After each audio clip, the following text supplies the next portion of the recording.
La voz de los protagonistas. Contacto telefónico. Rafael García Cebes es coordinador de proyectos de Transparencia Mexicana, nos acompaña esta mañana. Rafael, muy buenos días, te saluda Juan Ceballos. Hola Juan, muchísimas gracias por volverme a invitar a compartir con tu auditorio. Y el gusto es nuestro, Rafael, y bueno, para informar en primer término al auditorio sobre los avances de esta iniciativa ciudadana Ley 3 de 3, luego de que ya la bancada de Movimiento Ciudadano es la primera en presentarlo en su totalidad, eso por una parte, pero por el otro también opinar del creciente apoyo de organismos cívicos, empresariales y de universidades a esta iniciativa. Así es. Mira, por un lado, hemos continuado sumando organizaciones. Es impresionante ver cómo todos los ciudadanos tienen una disposición para firmar. No hay nadie que te diga no, y también te preguntan qué se puede hacer. Y eso se ha visto reflejado en la iniciativa ciudadana de Ley 3 de 3. En nuestra página web ya llegamos a más de 188 puntos en los que los ciudadanos pueden acudir a entregar sus firmas. Estos puntos están distribuidos en todo el país y también ha habido casos en el extranjero en el que los mexicanos se organizan, como han sido organizaciones de estudiantes mexicanos en alguna universidad en Estados Unidos, en Sudamérica, en Europa, pero también otras iniciativas simplemente de poner, por ejemplo, un P.O. Box o un buzón en Estados Unidos para que cualquier mexicano la haga llegar ahí. Entonces, en ese sentido... ¿Se cortó? A ver si lo tenemos todavía en la línea, por favor, Luis Gerardo. Bueno, no está en la línea. Vamos a pedirle a Claudia que nos haga el favor de volver a marcar porque se cortó y es muy importante. Ahí está. Ya. Ah, ¿ya está? Uh-huh. Adelante. Sí, se dejó de escuchar un momento, Rafael, pero continuamos. Una disculpa, Juan. ¿Dónde se quedaron para continuar? Sí, nos quedamos donde comentabas de que ya se han recolectado firmas en Europa y en otras partes del mundo. Sí, o sea, digamos, ese es un caso, digamos, es un número menor de firmas, pero es interesante ver cómo los mexicanos se están organizando también fuera de México para hacer llegar firmas. Y lo que les iba a comentar es que también nos estamos organizando aquí en todo México para tener brigadas y salir a las calles a reunir firmas y, digamos, encontrar algún espacio público en nuestra ciudad. Entonces, digamos, este fin de semana habrá varios puntos en la Ciudad de México, pero también los hay, creo que hay en Torreón, los hay en Monterrey, los hay en Guadalajara, los hay en Querétaro. Y el día domingo 13 de marzo lo que estamos preparando es una jornada nacional para la recolección de firmas para la iniciativa de Ley 3 de 3. Eso, digamos, es en términos de llevar esta ley al Congreso. Hemos seguido también sumando el apoyo de muchísimos legisladores, de muchísimos actores gubernamentales. Entonces parece que empieza a ser una ley de consensos, una ley de apoyo, y pues creo que en ese sentido vamos bien. Nos hemos puesto como fecha límite el 21 de marzo para poder reunir estas 120,000 firmas. Entonces, ese es el objetivo, que para ese día tengamos ya las 120,000 firmas. ¿Tienen ahorita algún balance, Rafael, de cuántas se llevan? No, fíjate que hay números bastante disparejos. Hay puntos que han reunido 8,500 firmas, pero hay otros puntos que tienen 700, 1,200. Entonces, justo ahorita estamos pidiéndoles a todos los puntos que vayan registrando en una base de datos el número de firmas que tienen, pero entonces esto implica un doble reto, porque además de reunir la firma de manera pues escrita, que es como nos pide la ley, también tenemos que llevar un control y pues eso nos está llevando un poquito más de tiempo. Ahora, aquí en Coahuila se envió una iniciativa para que sean los propios empresarios quienes hagan una declaración de conflicto de interés, quienes sean proveedores del gobierno, ya sea constructores o proveedores. ¿Qué opinión te merece, Rafael? Mira, esa es una de las prácticas que se da en economías muy avanzadas, y México creo que como una economía del G20 debe de considerar ese tipo de prácticas. es algo sano, es algo que trae mucho mayor competencia, mucho mayor apertura a los procesos, por ejemplo, de contrataciones del gobierno, porque así aseguras que hay un piso parejo para todos, ¿no? No te aseguras que haya privilegios tal vez para el conocido del que hace la licitación o para la empresa que está relacionada con el funcionario público. Entonces, es una práctica muy sana que tenemos que incluir dentro de nuestro marco legal, y eso sucede pues en los países con los que queremos competir, con nuestros principales competidores económicos. Sucede en el Reino Unido, sucede en Nueva Zelanda, sucede en Corea. Entonces, creo que es algo que México debe de considerar. No, pero buenos días, te saluda Marcela Pámanes. Qué bueno que nos haces mención de esto, de que son medidas de avanzada, pero para poder correr hay que caminar, ¿no? Antes. Y si la transparencia se está pidiendo al empresario, pues el que tiene que poner primero el ejemplo es el gobierno, ¿no? Y si el gobierno, por ejemplo, cierra la posibilidad de poder tener accesos a documentos que son tan importantes, sobre todo en función de información, por ejemplo, aquí en Coahuila, de la deuda, pues uno se pregunta, ¿por qué al empresario sí y por qué desde el gobierno no? Mira, yo en ese sentido, lo que te diría es que tienen que ser los dos y al mismo tiempo. Y porque lo digo de esta manera, porque la corrupción no sucede solamente de un lado. No es solamente el funcionario público, sino también muchas veces, y desde hace mucho tiempo, es también el empresariado, o algunos empresarios, no quiero decir más bien el empresariado, pero algunos empresarios, quienes se han vuelto parte muy seria del problema. Entonces, creo que implementar las medidas en paralelo puede ser una muy buena opción y generaría muy buenos resultados. Ahora, en el caso aquí de La Laguna, seguramente ya tienes conocimiento de esta sinergia que se integró a través de organismos empresariales como Coparmex y Fomex, Fomento Económico de Coahuila en La Laguna, también a través de universidades como la Iberoamericana, la Universidad La Salle, el TEC de Monterrey, igualmente organismos como Renacer Lagunero, la empresa Lala, que incluso ahora con el maratón va a tener un módulo para recabar firmas, el maratón internacional que organiza el grupo Lala año con año. Nos habla de esta, pues ahora sí que unanimidad en torno a esta iniciativa de ley 3D3. ¿Qué opinión te merece esta efervescencia social en torno al apoyo a esta ley, Rafael? Pues creo que en primer lugar demuestra que la corrupción no es un tema de que si tú eres empresario, eres funcionario, es un tema de si tú eres ciudadano. La corrupción nos afecta a todos, nos puede afectar hasta en lo más básico, como son los servicios públicos de nuestra ciudad, como es nuestra seguridad. Entonces, creo que es un signo muy claro de que estamos llegando a un punto en el que los mexicanos como sociedad estamos diciendo un alto a la corrupción, hasta aquí llegó, y pues es un signo muy positivo, porque podemos ver una ciudadanía que además es capaz de construir acuerdos y consensos cuando tiene un tema y un piso común que discutir. Ahora, Rafael, hay un comentario aquí de Pedro Ledesma en Radio Escucha que lo comparto contigo. Dice, pueden hacer 5 de 5, 10 de 10, 20 de 20. Si la ley no se aplica, va a seguir siendo lo mismo. No necesitamos nada de 3 de 3. La Constitución ya está escrita. Y bueno, pareciera ser que todavía hay entre algunos sectores de la comunidad un desconocimiento de los alcances de esta iniciativa de ley 3 de 3. Hay quienes piensan que únicamente es el hecho de que los funcionarios públicos, legisladores y quienes integran el poder ejecutivo, legislativo y judicial y los 3 niveles de gobierno federal, estatal y municipal presenten sus 3 declaraciones: patrimonial, de intereses y fiscal. Pero la iniciativa tiene alcances mayores. ¿Podrías compartirlo con el auditorio? Claro que sí. Mira, justo retomo una frase de Juan Pardinas, el director del INPO, que también es una de las organizaciones promotoras de esta iniciativa, en la que dice que muchas veces pensamos que las leyes están bien y son útiles para el combate a la corrupción, pero la realidad es que nuestras leyes todavía están muy detrás de lo que necesitamos. Y precisamente eso es lo que buscamos cambiar, que creemos las herramientas necesarias para que realmente se aplique la ley.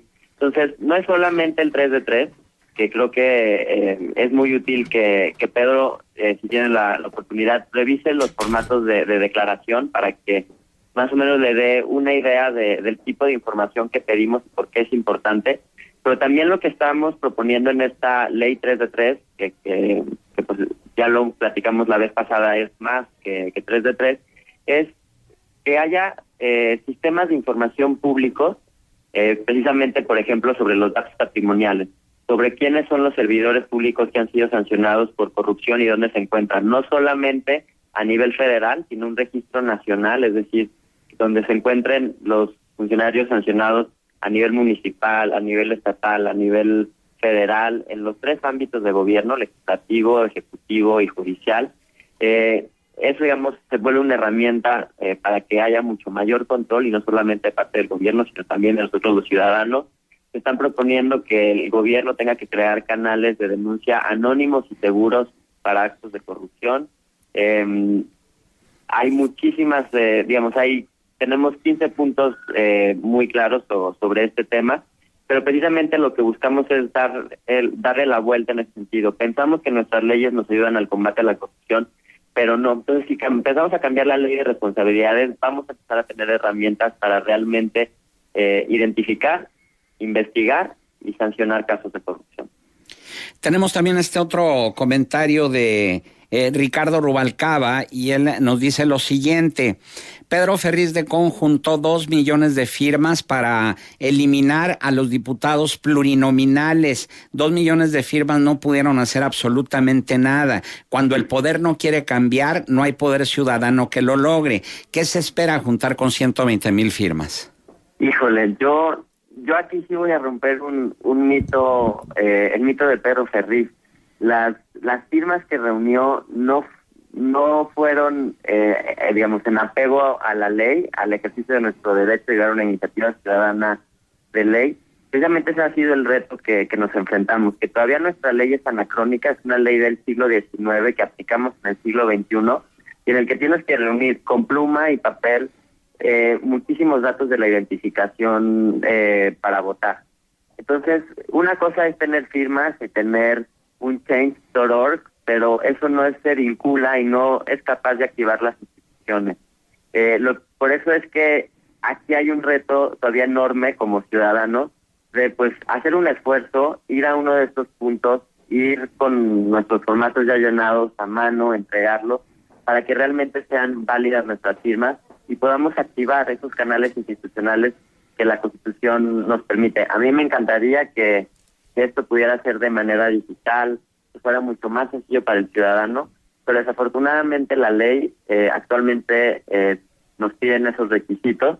Pues tal vez deberíamos de intentar también reunir 120,000 firmas para modificar esta ley y pues permitir que hubiera herramientas tecnológicas que nos permitieran modificar mucho más fácil la Constitución o nuestras leyes.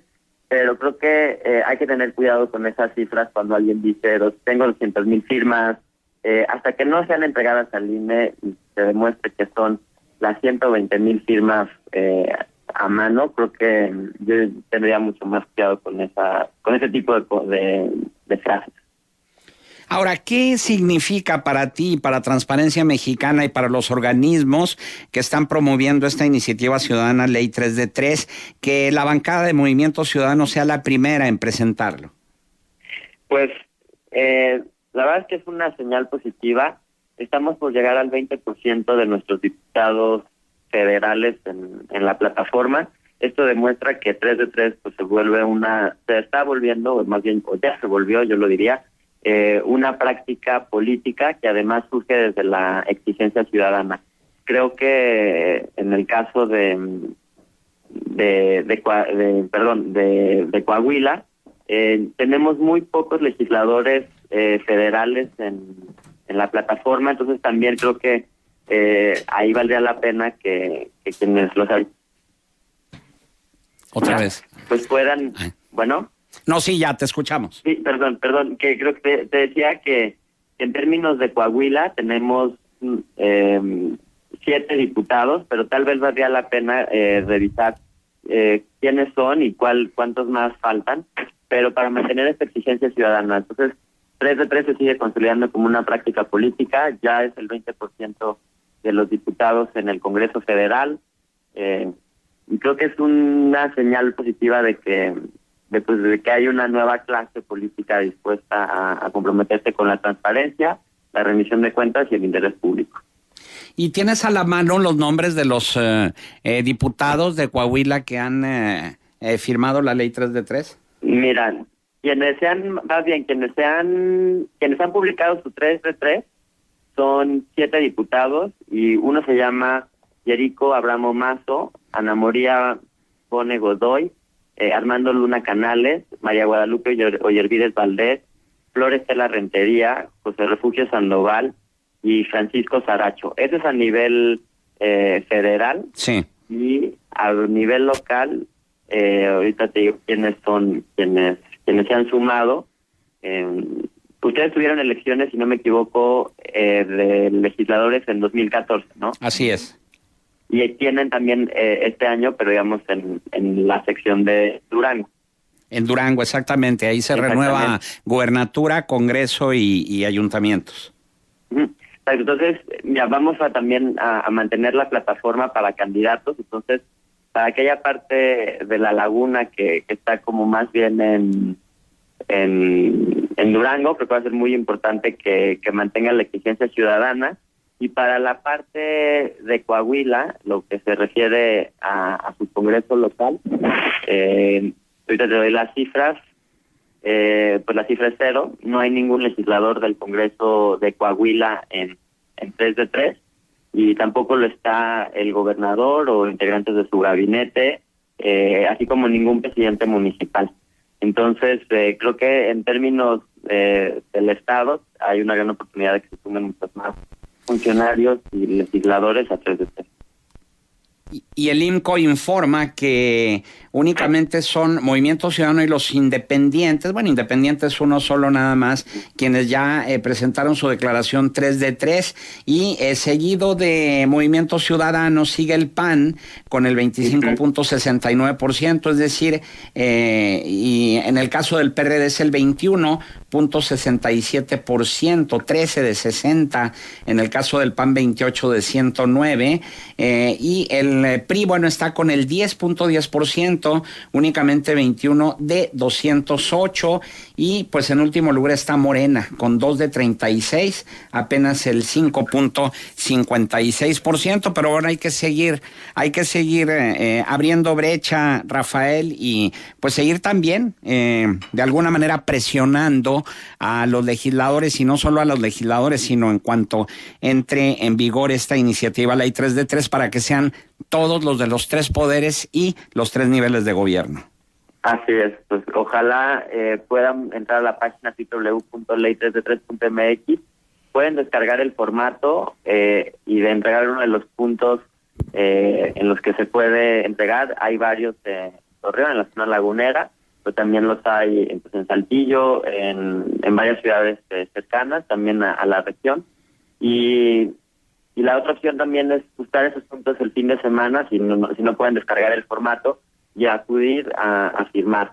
Sí implica un esfuerzo, pero es un esfuerzo que realmente vale la pena. Como mencionas, es una ley general que aplicará en todo el territorio nacional, no es solamente en el nivel federal, que sucede muchas veces de esa manera. Entonces, queremos aprovechar que está esta oportunidad de que sea una ley para todo el país, para todo servidor público, y pues creo que es una oportunidad que como ciudadanos no podemos desaprovechar. Tenemos más comentarios para ti. Se vuelve a comunicar Pedro Ledesma, el que dijo que pueden hacer 5 de 5, 10 de 10, etcétera. Dice Pedro Ledesma, para el invitado, la quimera o utopía que él dice acerca de cambiar la ley se ha utilizado únicamente para venganzas y no para justicia.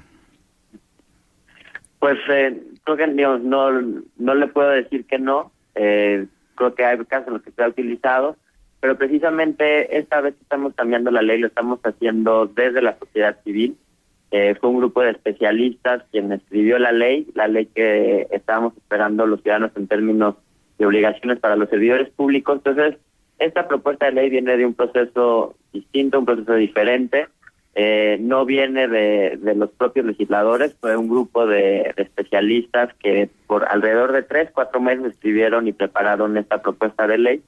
Entonces, pues esperamos que esta ley más bien pueda ser la excepción a este tipo de leyes que se usan con otros propósitos, para realmente ser una ley que le sirva a la sociedad mexicana en términos de combate a la corrupción. Lorenzo Hernández también tiene una pregunta para ti. Dice, escuchaba hace unos momentos en Contextos que detuvieron a Lula da Silva, el expresidente de Brasil. Le pregunto al invitado si podremos ver eso algún día aquí en México, porque hay muchos expresidentes con larga cola que les pisen. Pues justo uno de los cambios que se está proponiendo para la creación del Sistema Nacional Anticorrupción es precisamente que haya un balance entre instituciones, no solamente una institución encargada de combatir la corrupción. Eso es lo que está sucediendo en Brasil. Tienes a la fiscalía, tienes a un tribunal, tienes a los órganos de control de Petrobras haciendo esta investigación, y pues eso es lo que aspiramos a cambiar en la próxima reforma anticorrupción, en la discusión de las leyes secundarias.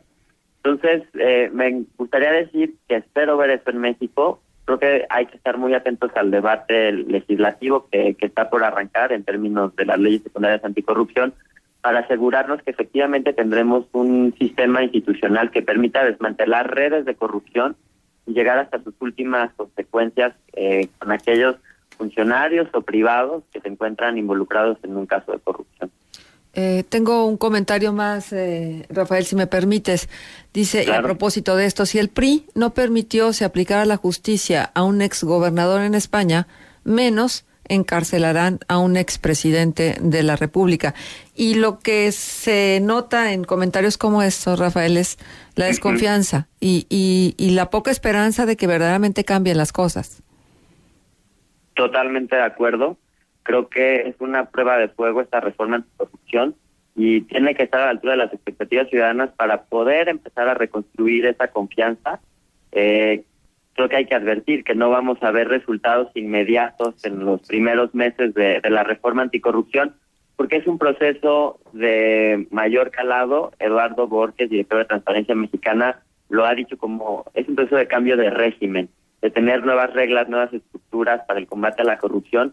Y claro, a mí me gustaría ver tal vez dentro de pocos meses que podemos empezar a revisar aquellos casos de corrupción que más nos duelen, en los que están involucrados los altos mandos políticos del país, pero tal vez lo más honesto y más sincero con el auditorio es decir que nos va a llevar tiempo construir estas instituciones, pero creo que como mexicanos vamos en la ruta correcta, con una sociedad civil muy activa y que está muy al pendiente de la construcción de este Sistema Nacional Anticorrupción.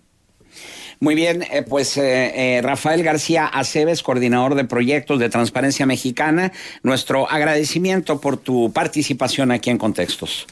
Al contrario, muchísimas gracias, Juan y Marcela, por invitarme de nuevo. Buenos días.